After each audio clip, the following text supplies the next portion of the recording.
மக்களே, welcome back. நம்மளோட big பாஸ்ல அதிரடியாக ஒரு ஃபன் ஃபேக்டர் ஒன்று நடந்துட்டு இருந்தது. ஆக்சுவலாக ஒருத்தவங்க வந்து கதறிட்டு இருக்காங்க அவங்களோட ஃபீலிங்ஸ் எல்லாம் கொட்டி.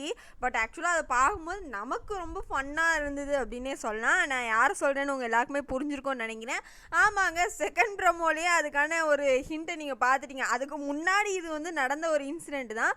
மாயா அவர்கள் பூர்ணிமா அவர்கள் ஒன்று சேர்ந்து பேசிகிட்டு இருக்காங்க. யாரை பற்றி அப்படின்னா விஷ்ணுவை பற்றி. ஸோ விஷ்ணு வந்து ஒரு பக்கம் பயங்கரமாக ஜாலியாக மணி கூட ஃபன் பண்ணிகிட்டு இருக்காரு. அதை பார்க்க பூர்ணிமாவுக்கு பயங்கர கடுப்பாது அப்படின்றது தான் இன்றைக்கி அவங்க சொல்லியிருக்கக்கூடிய வார்த்தைகள் மூலமாக நம்ம பார்த்துருக்க முடிஞ்சது. அதாவது உண்மையை சொல்கிறவன் கடவுளுக்கு சமோண்டா அப்படின்ற மாதிரி பூர்ணிமா சொன்ன உண்மையெல்லாம் கேட்கும்போது எவ்வளோ அப்ராணியாக இருக்குது இந்த பிள்ளை, எவ்வளோ உண்மையை சொல்லுது, இந்த பிள்ளை கடவுளையும் தாண்டின ஒரு ஜீவன் போல அப்படின்னு தான் நமக்கு பேச தோணுதுங்க. ஓகே, ஜோக்ஸ் அப்பார்ட், என்ன நடந்தது அப்படின்றத நான் சொல்லிடுறேன். பூர்ணிமா அவர்கள் விஷ்ணு என்னை ஏமாத்திட்டான், விஷ்ணு என்னை யூஸ் பண்ணிட்டான், விஷ்ணு என்னை முட்டாளாக்கிட்டான் அப்படின்ற மாதிரி சொல்கிறாங்க. சரி, அப்படி என்ன உண்மை சொன்னாங்க, அது என்ன ரகசியம் அப்படின்னு கேட்குறீங்களா? என்ன அப்படின்றத நான் சொல்லிடுறேன். ஃபஸ்ட்டு இந்த முயல் டாஸ்க் நடந்தது இல்லையா, அதில் வந்து பூர்ணிமா வந்து எல்லாட்டையும் என்ன சொல்கிறாங்க, விஷ்ணுவோட தான் நான் கடைசியில் எடுக்கணும்னு நினச்சேன், இல்லைன்னா நான் வந்து அவரோட எடுக்க போனேன், எடுக்க தெரியாமலே இருந்தேன் அப்படின்ற மாதிரி சொன்னாங்க. இப்போ மாயாட்ட என்ன சொல்கிறாங்கன்னா, மாயாவோட தான் என்னால் எடுக்க முடியும், ஆனால் நான் எடுக்கலை, ஏன்னா அதை கடைசியாக நம்ம எடுத்துக்கலாம், மற்றதை உடச்சிட்டு எடுத்துக்கலாம்னு நினச்சேன். அதே மாதிரி தான் விஷ்ணுவோடதையும் நான் எடுக்காமல் இருந்தேன். ஸோ இங்கே பூர்ணிமா அவர்களோட சாஃப்ட் கார்னர் வந்து வேலை செஞ்சுருக்கு. சரி, விஷ்ணுவை வந்து என்ன தான் யூஸ் பண்ணிக்கிட்டாலும் நம்மளை அவரை டிஸ்டர்ப் பண்ணக்கூடாதுன்ற மாதிரி நான் நினச்சேன் அப்படின்ற மாதிரி சொல்லியிருந்தாங்க. ஸோ இவர் வந்து மணிக்கு சப்போர்ட் பண்ணதுனால பூர்ணிமா நான் அதை வந்து கையில் எடுத்துட்டேன், அந்த சாஃப்ட் கார்னர் உடஞ்சி ஹார்ட் கார்னர் ஆகி போச்சு அப்படின்ற மாதிரி நான் போய் எடுத்தேன்னு சொல்கிறாங்க.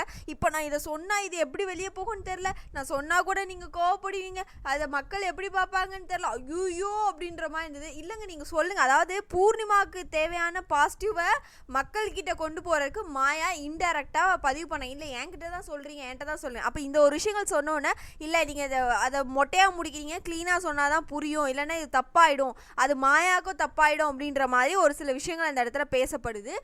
ஸோ இதுலேயே ஓரளவு தெரிஞ்சுக்க, ரெண்டும் கேமரா கான்ஷியஸாக தான் அந்த நாடகத்தை ஆடிக்கிட்டு இருக்காங்க அப்படின்னு சொல்லிட்டு, அதுவும் மாயா பயங்கரமாக ஆடிக்கிட்டு இருக்காங்க.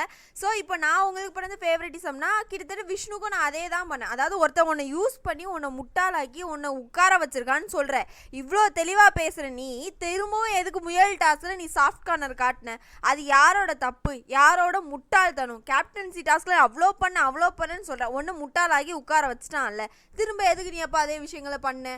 ஸ்டார் டாஸ்கில் எதுக்கு அதே விஷயங்கள் பண்ண? ஒருத்தன் நாடகம் ஆடுறான்னு சொல்கிற நீங்கள், நாடகம் ஆடுறான்னு தெரிஞ்சோ நீ எனக்கு குத்துன்னு சொல்லி கொடுத்துட்டு இப்போ வந்து கதறுனீங்கன்னா மக்களுக்கு எப்படி உங்கள் மேலே சாஃப்ட் கார்னர் வரும் நீங்கள் நினைக்கிறீங்க?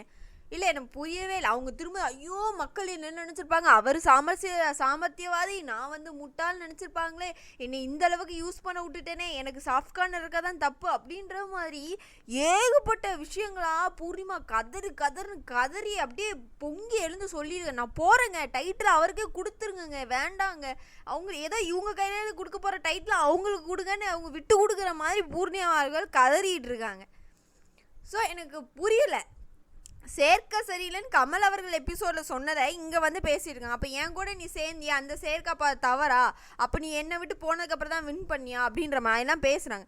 இது நீ அங்கே தானே டேரெக்டாக கேட்டுருந்துருக்கணும், நீங்கள் ஏன் அங்கே கேட்கல?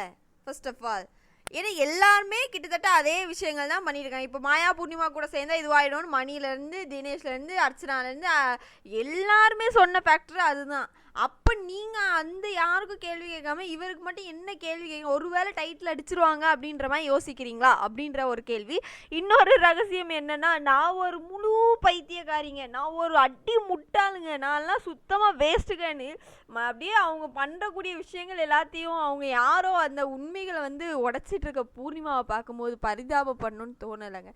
அந்த பிள்ளை இந்த அளவுக்கு உண்மையை பேசுதே, அதுக்காகவாது ஒரு 4 ஓட்டை சேர்த்து போட்டு விடுங்க மக்களே அப்படின்னு தான் கேட்க தோணுது. ஜோக்ஸ் அப்பார்ட், இன்னொரு பக்கம் பணப்பட்டி வந்தாச்சு. பூர்ணிமா பேசுகிற பார்த்தா அநேகமாக அவங்க தான் தூக்கிட்டு போவாங்க போது, ஏன்னா விஷ்ணுவை பார்க்குறதுக்கு சுத்தமாக பிடிக்கலையா, இரிட்டேட் ஆகலையா, அவர் கில்ட்டுனால இவங்ககிட்ட பேசாமல் இருக்காங்க அப்படின்ற மாதிரி நினச்சிட்டு இருந்தாங்களாம்.